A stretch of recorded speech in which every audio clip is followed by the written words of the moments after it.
ብዙ ወላጆች ለልጆቻቸው መልካም መስሏቸው የሚያደርጉት ነገር ግን የልጆቻቸውን ጤና የሚያበላሹ ልምዶች አሉ። ሰላም፣ ዶክተር አንዋር ሁሴን ነኝ በአውሲረስ መካከለኛ ክሊኒክ የህፃናት ስፔሻሊስት ሐኪም። ዛሬ ለልጆቻችን ካለን ፍቅር የምናደርገው ነገር ግን የልጆቻችን ጤና የሚጎዱ አራት ዋና ነጥቦችን እነጋገራለን። የመጀመሪያው ልጆ ትኩሳት ሲኖረው ወዲያውኑ ጸረ ባክቴሪያ መድኃኒት ወይም አንቲባዮቲክስ መስጠት። ሰውነቱ መድኃኒት እንዲላመድና ኢንፌክሽንን መከላከል እንዳይችል ያደርጋል። የአዋቂ መድኃኒቶችን ግማሽ አድርጎ ለልጆች መስጠት ለኩላሊታቸው ጤና በጣም አደገኛ ነው። ሁለተኛ ጣፋጭ ምግቦችን እንደ ሽልማት መቁጠር።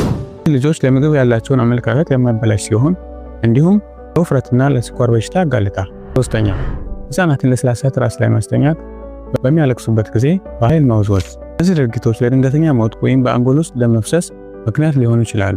አራተኛ ልጆን ከሌላ ልጅ ጋር ማወዳደር። እከሌን እይ ማለት ልጁ በራሱ እንዲተማመን ሳይሆን እንዲጠራጠርና እንዲጨነቅ ያደርገዋል። ልጆ መድኃኒት ከመስጠቱ በፊት ሐኪሙን ያማክሩ። ጣፋጭ ይልቅ ፍራፍሬን፣ ስልክ ይልቅ ጨዋታን፣ ጩኸት ይልቅ በትዕግስት ማስተማርን ይልመዱ። ልጆቻችን የምናሳደገው በፍቅር ብቻ ሳይሆን በእውቀት ጭምር ነው።